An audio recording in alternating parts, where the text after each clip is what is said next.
रायगडच्या पालकमंत्रीपदाचा तिढा जवळपास सुटलेला असून भरत गोगावलेंच्या गळ्यात पालकमंत्रीपदाची माळ पडण्याची शक्यता आहे। आदिती तटकरेंनी नाराज न होता पालकमंत्रीपदासाठी वाट बघायला हवी असं शिंदेंच्या शिवसेनेचे प्रवक्ते अरुण सावंत म्हणाले।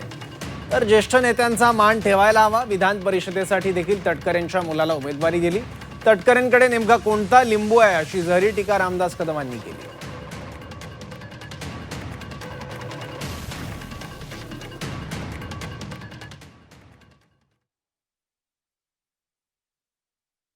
रायगडच्या पालकमंत्रीपदासाठी आदरणीय आदिती तटकरे यांनी आता काही वर्ष वाट पाहिली पाहिजे, कारण त्या अजून तशा वयाने खूप लहान आहेत व रायगडचं पालकमंत्रीपद हे जवळजवळ आता निश्चित झालेलं आहे।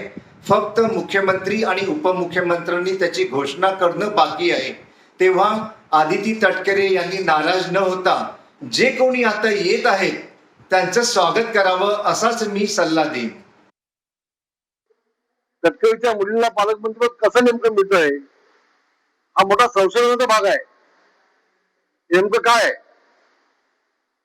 माझी मुख्यमंत्री आणि उपमुख्यमंत्र्यांना विनंती आहे की आपण ज्येष्ठ आमदारांचा, ज्येष्ठ नेत्यांचा सन्मान ठेवला पाहिजे, त्यांना अपमानित करता कामा नये अशी माझी विनंती आहे।